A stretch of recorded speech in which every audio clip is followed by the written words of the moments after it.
En esta segunda charla vamos a disfrutar de la licenciada Adriana Markovich.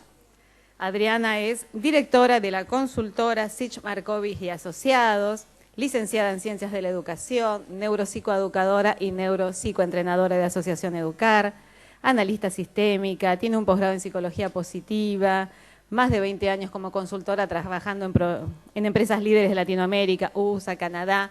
En fin, tiene como cada uno de los oradores, un gran currículum, pero preferimos hacer una biodata, así una cosa más cortita. Y forma parte del staff de oradores también de Asociación Educar. Buenos días a todos. ¿Se oye bien? Bueno, antes que nada quería empezar agradeciéndoles a Carlos y a Marita y a todo su equipo por haber hecho este encuentro posible y por trabajar tanto por la difusión de las neurociencias para, como decía Carlos, hacernos mejores personas. El tema que voy a transitar y compartir con ustedes es un tema transversal a todo el encuentro. ¿Por qué? Porque lo que vamos a estar interrogándonos, lo que vamos a estar buceando, tiene que ver con qué es lo que nos pasa cuando estamos aprendiendo, qué factores nos ayudan, qué factores nos perturban a la hora de aprender, que obviamente es un tema tan central del ámbito educativo y tan central para todo espacio donde los seres humanos convivimos o donde tenemos que transformar la realidad. Sin pretender agotar este tema, hay como algunos mojones, algunas estaciones que me propuse recorrer con ustedes que me parece que pueden ser interesantes para encontrar algunas respuestas y ojalá para llevarnos motivación para seguir profundizando en otras. Yo quiero partir con ustedes de dos definiciones. Hay dos definiciones que me parecieron importantes tomar de arranque, a pesar de que seguramente acá en el auditorio, si hiciéramos una pregunta de cómo definen aprendizaje, recorreríamos por múltiples definiciones, pero tomé dos que me parecen lo suficientemente genéricas como un buen punto para partir de ahí. Uno, aprender es la función mediante la cual las personas modifican su conducta de forma más o menos estable. Esta es una definición que viene del campo de la pedagogía, como muchos de ustedes deben reconocer, y pone este énfasis de que aprender tiene que ver con el cambio de conducta y tiene que ver con el cambio de conducta no azaroso. No es que algo hoy de casualidad me salió, sino que hay algo del aprendizaje que crea un dinamismo más o menos estable, ¿no? Ni tan inestable para que sea simplemente un tema de azar, ni tan estable para que no permita el cambio de conducta. Y la otra definición que elegí para arrancar es de Humberto Maturana, como dicen ahí, la foto lo beneficia, es unos cuantos años más joven para, acá hay compañeros de Chile, ¿no? Ustedes sabrán que está más grandecito que esa foto, pero bueno, le hice un favor. Bien, y la definición esta de Maturana, donde aprender es la expansión de la capacidad de acción efectiva frente a los desafíos del entorno. También esta definición le quise ponerla de arranque porque pondera esta relación en el aprender de los seres humanos con el entorno y donde cuando yo puedo hacer algo en el contexto en donde estoy de manera diferente, estaríamos hablando de aprendizaje. Entonces, vamos a avanzar donde hay algo que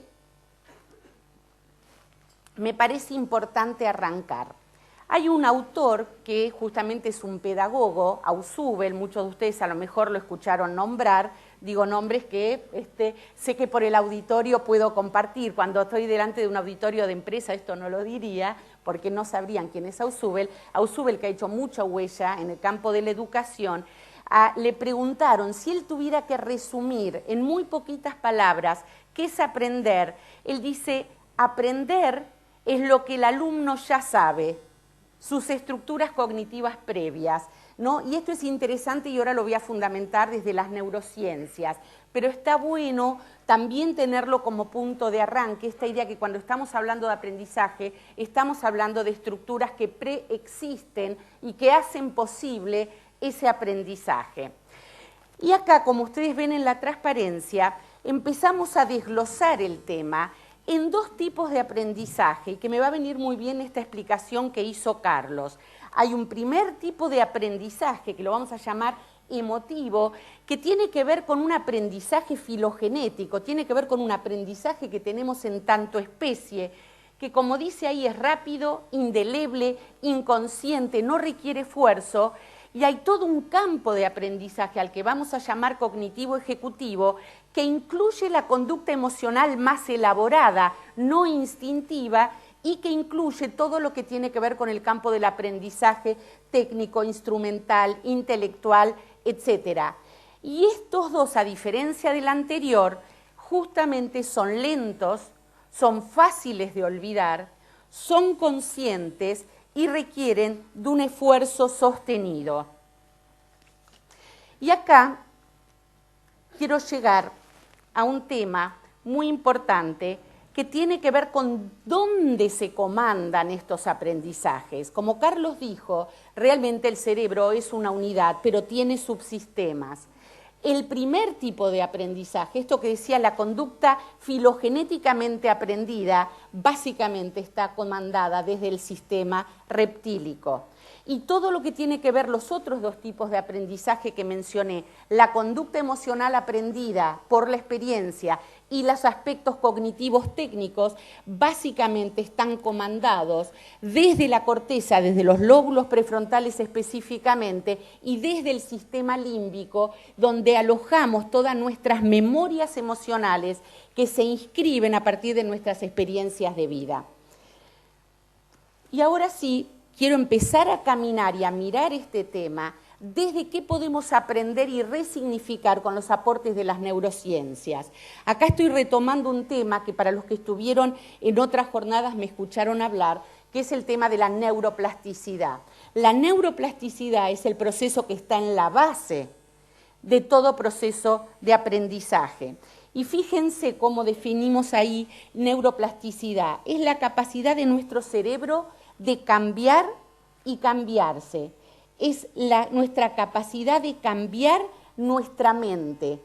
Siempre que estamos sujetos a una nueva experiencia, siempre que estamos sujetos a una nueva situación, nuestro cerebro empieza a ser modificado.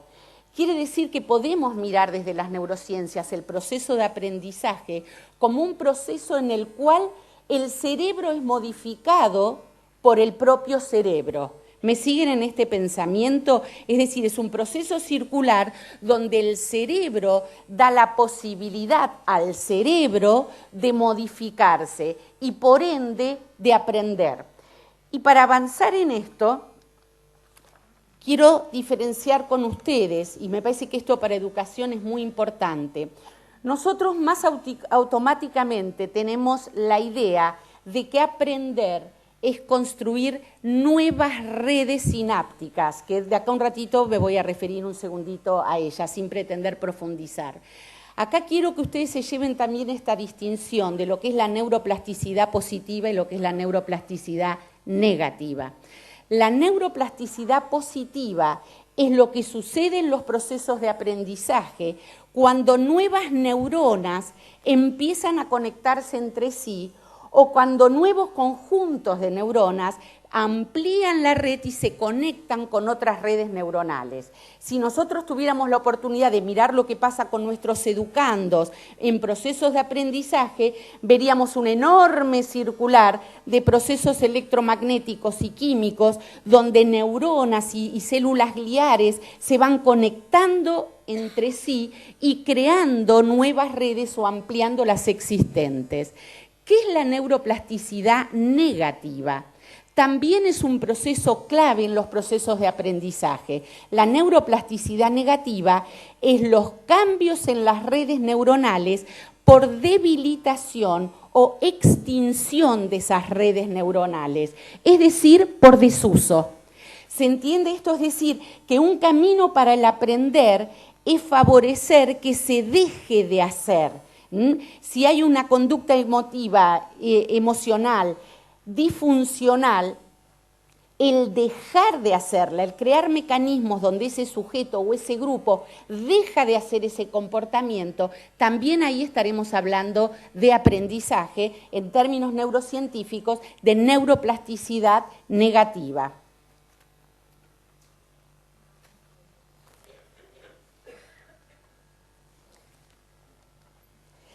Acá vemos muy sintéticamente, porque no es mi objetivo profundizarlo hoy, qué es lo que sucede entre las neuronas. Cuando hablamos de neuroplasticidad, estamos presenciando estos procesos que ahí se ve como en un zoom agrandado, que suceden entre neuronas, entre células gliares, que también no tienen tanta buena prensa como las neuronas, pero ocupan una parte muy importante de nuestro cerebro. Vamos a estar presenciando de enorme activación de procesos electromagnéticos y químicos que van haciendo posible esa neuroplasticidad.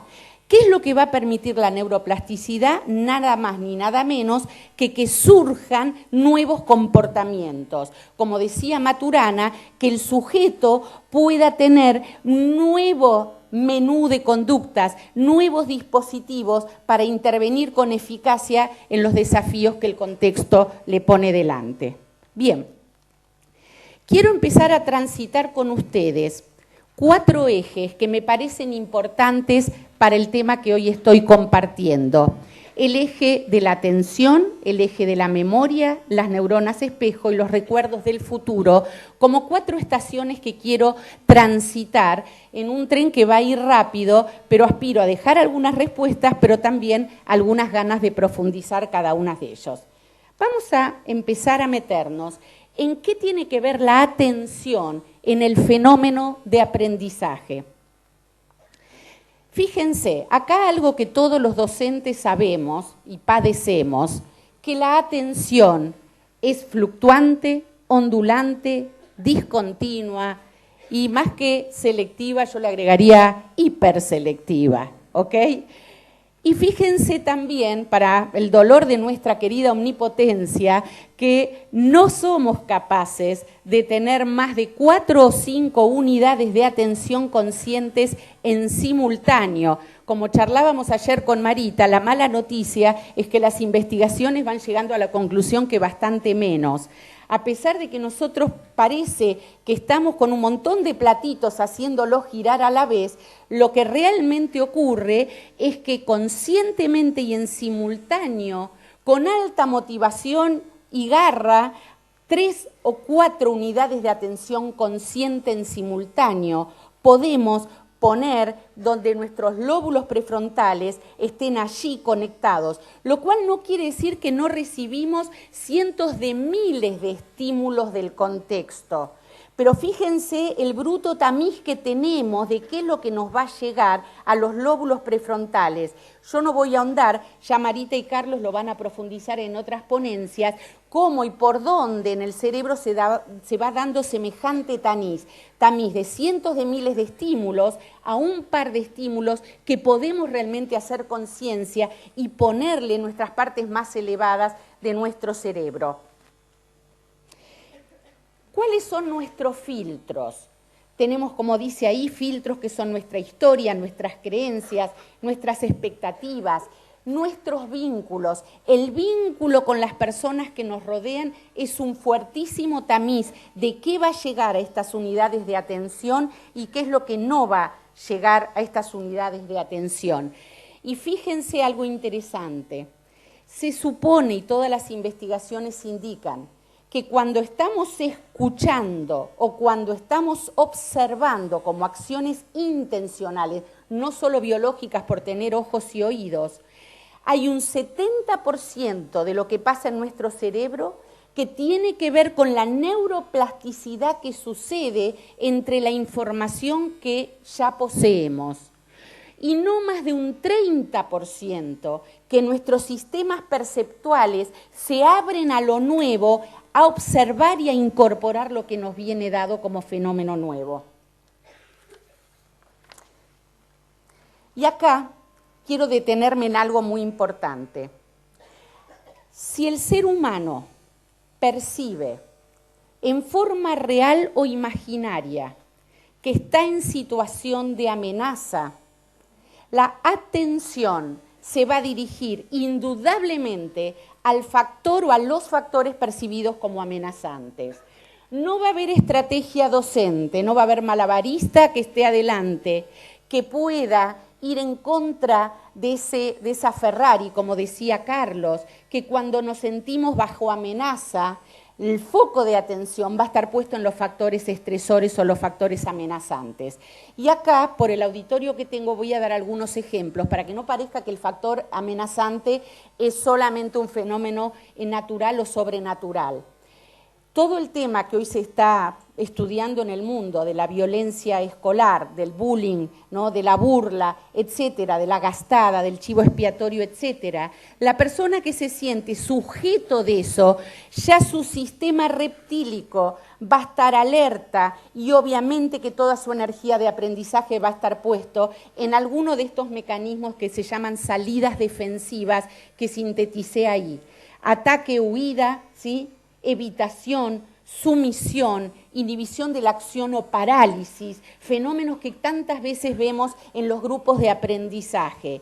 Solamente si la persona se siente en un estado y en un contexto de seguridad emocional y psicológica, va a poder aparecer lo que se llaman las conductas de trascendencia y que básicamente son funciones ejecutivas que manejan los lóbulos prefrontales, el pensar, el analizar, el comparar, el buscar alternativas, en innovar y la capacidad de postergación de la satisfacción inmediata. Entonces, esto es algo que no tenemos que olvidarnos. A mayor intensidad de los estímulos sensoriales y emocionales, más duradera y fuerte será la conexión entre las neuronas asociadas. Acá vuelvo entonces a la neuroplasticidad. Cuando una experiencia de aprendizaje tiene fuerza emocional, y la fuerza emocional vale para el placer, para el disfrute, para el cariño con el sujeto que está enseñando, como el poder emocional que tiene estas vivencias amenazantes. Cuanto más fuertes son esas emociones, esa sinapsis va a dejar una huella mucho más duradera e imborrable. Y esto juega a favor del aprendizaje, como se dan cuenta, también en contra de lo que se llama el aprendizaje intencional o los objetivos de aprendizaje que tenemos. Bien, quiero ahora llegar a una nueva estación y vincular con el tema de la memoria, ¿sí? Carlos va a profundizar después en una ponencia el tema de las memorias, pero yo quiero tomar algunos elementos claves para los procesos de aprendizaje. En neurociencia, la memoria no es solamente la retención de la información, sino que incluye el circuito desde la adquisición, la consolidación de las redes neuronales y la persistencia de la información. O sea, en neurociencia cuando hablamos de memoria no es solamente dónde tengo algo para salir a buscarlo, sino también este proceso que hace posible que yo incorpore, que yo consolide estas redes neuronales y que yo pueda, por su persistencia, acudir a ellas cuando lo necesito en mi vida. Las emociones son fijadores de memoria. Esto es como algo que me gustaría que también en la selección de la memoria que hagan que esto se lo lleven. Si hay una goma de pegar en la memoria es lo emocional. Y fíjense, acá lo fundamento también desde los neurotransmisores básicos que se activan en situaciones emocionales y me pareció interesante compartir con ustedes estas dos, ahora van a ver por qué. Cuando estamos en un estado emocional de deseo, de interés, de curiosidad, de motivación, de disfrute, etcétera, se activa un neurotransmisor que va a circular por nuestras redes sinápticas que se llama la dopamina. Cuando estamos en una situación de tensión, excitación, obstáculos, desafíos o estrés circunstancial, que ya me voy a mencionar, se activa todo un proceso químico donde se produce un neurotransmisor llamado adrenalina.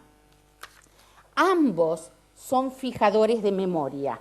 Y acá quiero hacer una mención para diferenciar lo que es el estrés circunstancial de lo que es el estrés crónico. Cuando la adrenalina, que no tiene buena prensa, ¿no? Uno dice, bueno, estoy con adrenalina, lo usamos hasta como en la jerga popular. La adrenalina es un factor favorecedor del aprendizaje. La tensión frente a una prueba es un fijador de aprendizaje. La tensión de estar expuesto frente a un grupo o en un sistema donde tengo que participar, exponerme, es un fijador de aprendizaje. ¿Dónde cambia de signo? Cambia de signo cuando es un estado de estrés crónico, donde ahí toda la activación de la adrenalina se transforma en muchas otras cosas, pero entre ellas algo que se llama cortisol, donde juega exactamente al revés a lo que describía. Pasa a ser un factor de inhibición, de bloqueo, de miedo, donde se activan todas esas salidas defensivas que yo mencioné hace un ratito, con sus enormes consecuencias negativas sobre la atención, sobre la memoria y con sus consecuentes, por supuesto, enfermedades psicosomáticas y síntomas que sería largo mencionar. ¿Dónde es más fácil y en qué situaciones recordamos más fácilmente los aprendizajes y la información? Fíjense, intuitivamente lo sabemos, pero quiero como hacerlo consciente con ustedes. Nuestra memoria tiene gran capacidad para albergar los comienzos, los finales y las excepciones. Y acá está bueno que cada uno se pregunte cuánto aprovecha esas tres situaciones en los procesos de aprendizaje. A veces ponemos lo más importante justo en el medio, donde, si ustedes recuerdan esto que decía que la atención es fluctuante, selectiva, etcétera, donde ese proceso de atención decayó. Entonces, los principios, las situaciones excepcionales hay que aprovecharlas y los finales son claves para favorecer la memoria de aprendizaje. Y dos cosas más que quiero mencionar. Como decía antes, no voy a repetirlo, la emocionalidad juega como un factor clave en la fijación de memorias. Y dos palabras de la memoria de contexto. En general, la memoria recuerda básicamente los elementos significativos para la persona que está aprendiendo, a costa de los detalles periféricos o sin importancia para la persona que está aprendiendo. ¿Qué es la memoria de contexto? La memoria de contexto muchas veces es un detalle. Ustedes pensarán que hay una contradicción con lo que acabo de decir. ¿Qué quiere decir esto? La memoria de contexto es una capacidad que tiene nuestro cerebro de dejar asociada en su sinapsis un detalle del contexto a una situación de aprendizaje. Y voy a dar algunos ejemplos que se va a entender, ¿sí? Un olor, una sensación, una vivencia que tuve, el color de la ropa del docente, profesor que tenía delante, ¿sí? Algo que yo tenía puesto en el momento que me ocurrió algo en la situación de aprendizaje, es un detalle que parece menor, pero que por algún motivo a esa persona le quedó fuertemente asociada a una experiencia. Si es una experiencia traumática, cualquier situación de la vida que desate esa memoria va a reeditar esa memoria de contexto. Si fue positiva, y esto lo tenemos que utilizar como un recurso didáctico, podemos apelar a esa vivencia sensorial, emocional, para traer el recuerdo de una situación de aprendizaje. ¿Me siguen en el razonamiento en esto? ¿Sí? ¿Se entiende? ¿Sí? Bien. Entonces, avanzo. Algunos requisitos para que algo pase a memoria de largo plazo. Voy a pasar rápido por alguna de ellas, porque algunas las mencioné. Una, la situación de aprendizaje tiene que tener un valor para la supervivencia. Y cuando digo para la supervivencia, piénsenlo si quiere desde el lado negativo, por lo menos que no amenace la supervivencia. Si yo percibo que algo que estoy aprendiendo me va a ayudar a incluirme mejor en el grupo, y fíjense lo que digo, no solo a saber más, a ser más inteligente con respecto a algo, obviamente voy a percibir que esto ayuda a mi supervivencia. Si algo que estoy aprendiendo yo lo puedo identificar como que me va a permitir comprender más procesos de lo cual yo soy parte, ayuda a la supervivencia. Si percibo que este aprendizaje me va a ayudar a que mi mamá y mi papá me quieran más, indudablemente ayuda a la supervivencia. O sea que digo esto para que no quede asociado solamente supervivencia a vida o muerte, sino situaciones que van a alimentar mis necesidades básicas. ¿Ok? ¿Me siguen en esto? ¿Qué más ayuda a la memoria de largo plazo? ¿Sí? Como dije antes, relacionarlo con experiencias previas, esto es clave. Lo asombroso y lo excepcional, ya lo mencioné. Los comienzos y los finales. Algo lo que sigue después tan importante en educación, que es la posibilidad de volver sobre el aprendizaje, revisarlo, reiterarlo, resignificarlo, ¿no? Ustedes se acordarán de Piaget decía que el aprendizaje es un proceso espiralado, ¿no? Esta posibilidad de volver es un enorme fijador de memorias en términos de aprendizaje. Lo que yo pasé como un tren a 200 kilómetros por hora y no volví, no va a quedar indudablemente en la memoria de largo plazo. Puede ser que apruebe la prueba, ¿sí? No me voy a meter porque seguramente Carlos va a retomar esta famosa memoria que es que me quede algo solo para aprobar la prueba y después no sabemos ni qué pusimos, aún con muy buenas notas, ¿no? Ese es otro tipo de memoria. Y el placer y las emociones positivas. Y me quiero detener y poner la lupa en esto y por eso pasé rápido por las otras.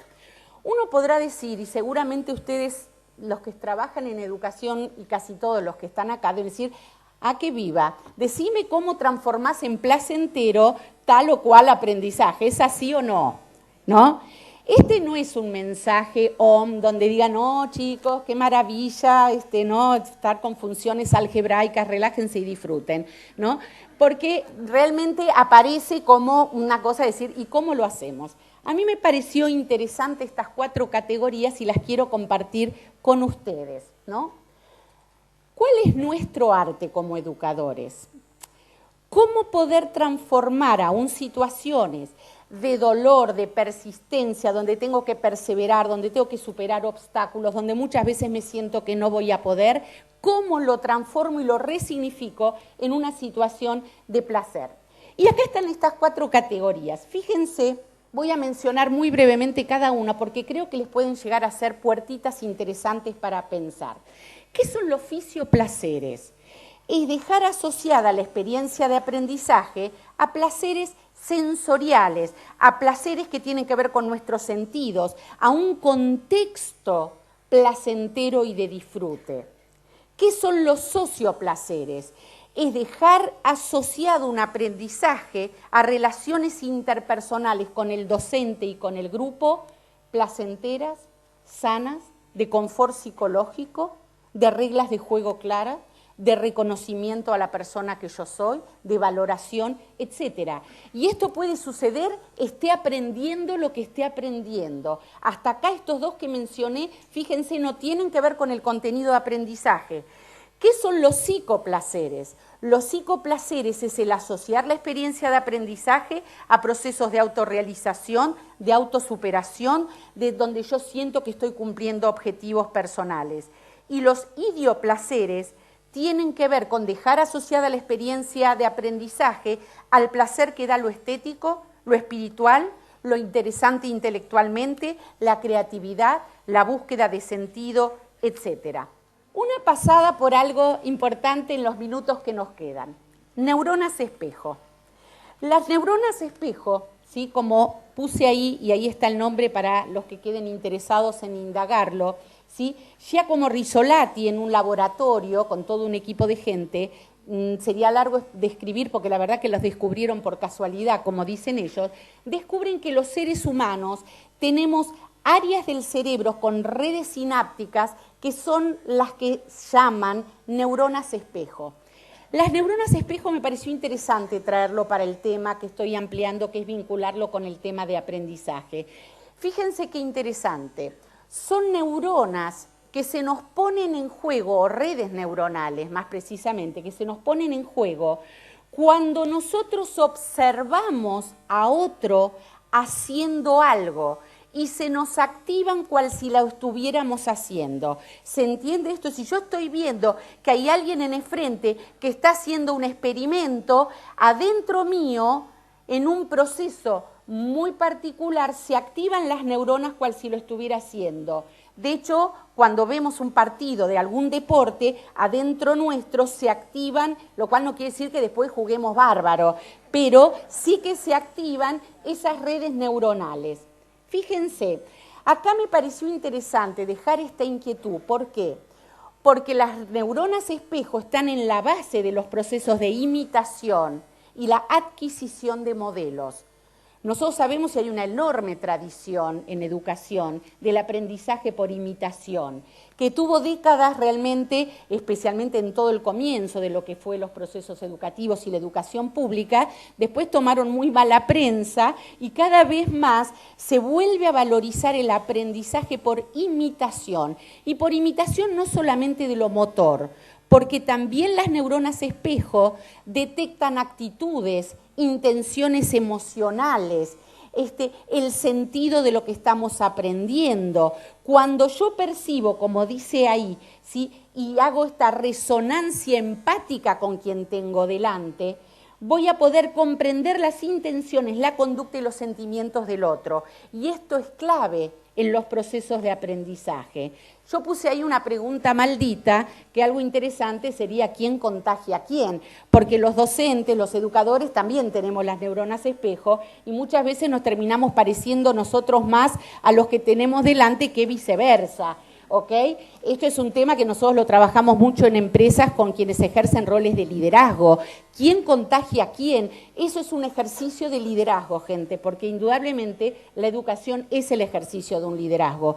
Con lo cual es interesante trabajar cuánto nosotros somos capaces de irradiar y de comunicar nuestras intenciones, nuestras actitudes, ¿sí?, nuestras acciones en pos del aprendizaje para que lo que suceda en esa relación empática con el alumno sea que provoquemos en él la activación de las neuronas espejo para ir también encontrando ahí otro camino de aprendizaje. Esto es algo que me gustaría que nos quedemos como pensando y ojalá profundizando. Y acá quise, de despedida ya, compartir con ustedes un concepto que a mí me resulta sumamente atractivo y que tiene que ver con lo que se llama recuerdo del futuro. ¿Qué es el recuerdo del futuro? Ahí me puse un signo de pregunta, porque ustedes podrían decir, lo que Adriana dice es paradojal, es como una contradicción. ¿Cómo voy a recordar algo que todavía no sucedió? ¿Correcto? El nombre tiene de alguna manera una contradicción lógica, pero no una contradicción desde las neurociencias, ¿sí? Esto es lo que también se llama memoria prospectiva. ¿Qué es los recuerdos del futuro o las neuronas o la memoria prospectiva? Es la capacidad de fijar objetivos, hacer planes y conservarlos en la memoria para accionar hacia ellos. Fíjense qué interesante que para poder hacerlo tenemos que tener la posibilidad de fijar en nuestra memoria la meta, el objetivo, la visión de futuro, los planes que nos fuimos haciendo y evitar que la enorme cantidad de distractores que tenemos nos saquen del rumbo. ¿Me siguen en el pensamiento? Ahí es donde se resuelve esta aparente contradicción del nombre. Yo estoy enfocado al futuro, pero tengo que tener en mi memoria ese futuro para no irme hacia otro camino. ¿Me siguen? Y me parece que en educación, esto es algo muy interesante, y algo que Carlos decía, el sobreestímulo que hoy tenemos en el entorno, y la enorme pulsión por la satisfacción del deseo inmediato de nuestros chicos y de los jóvenes, donde hablar de un mes les parece largo plazo, ¿sí? Indudablemente el recuerdo del futuro es como un músculo a entrenar. En nosotros educadores de ver cómo nosotros somos más capaces de crear esa visión de meta, de objetivo y recordarla. Uno dice, no, pero yo le digo los objetivos de la unidad didáctica a mis alumnos, pero eso no tengo duda no va a entrar en las 3 o 4 unidades de atención. O sea que tenemos mucha chance que ni sepan que alguna vez lo dijimos. No, pero yo se lo di por escrito. Tampoco. ¿Ok? La memoria del futuro es algo que tenemos que realimentar para que esa memoria de futuro sea alguna de esas 3, 4 o 5 unidades de atención que nuestros educandos tengan en mente en pos de ese objetivo. Y fíjense, mencioné acá algunos enemigos, ¿sí? Los lóbulos prefrontales tienden al cortoplacismo. Como decía Carlos, que estoy apurado y cruzo la calle rapidito, me olvido de que hay normas, de que hay líneas blancas, de que hay otros autos que tienen pase prioritario, etcétera, etcétera. con lo cual el cortoplacismo es un enemigo de la memoria del futuro. Los sobreestímulos, los distractores, el famoso tema de los Walkman, de los MP3, de los celulares, de todo este mundo informático y de imágenes que tienen los alumnos, indudablemente que van a funcionar como factores distractores. Y ni hablar, vuelvo a lo que dije hace un ratito, si además hay factores vividos como amenazantes. ¿Sí? En el momento, acuérdense que yo estoy viviendo bajo amenaza, o porque un docente lo vivo como intimidatorio, o porque me están gastando mis compañeros, o porque tengo miedo de volver a casa y decir que no aprobé una prueba, etcétera, etcétera, eso indudablemente va a atentar con la memoria del futuro. La falta de nitidez o de visualización de futuro. Esto es lo que yo recién les decía, nosotros tenemos que volver y volver a recordar cuál es el punto de llegada hacia el dónde estamos, en la materia que estamos dando, en la experiencia que estamos haciendo, en la excursión que estamos haciendo, en cualquier campo del saber donde cada uno de ustedes se mueve. Y por supuesto, la falta de valoración y motivación hacia ese proyecto es un enorme enemigo hacia la memoria de futuro. Y ahora me estoy encaminando ya hacia el cierre, y como yo quiero ser también coherente y saber que lo que más se van a acordar es el principio y el final, quise hacer acá como una especie de síntesis de algunos puntos que me parece importantes para que ustedes se lleven como más en claro y oscuro. Al cerebro le encanta explorar el mundo y encontrar algún sentido.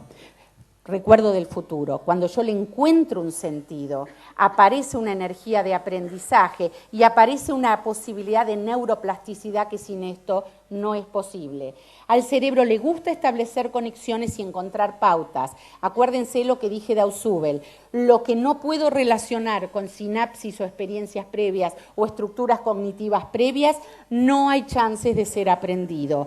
Con lo cual, en esta estructura educativa de tan alta atomización, un gran desafío que tenemos por delante es que más allá de que el saber lo dividamos para aprender, haya posibilidades de integración y de conexión con sinapsis preexistentes.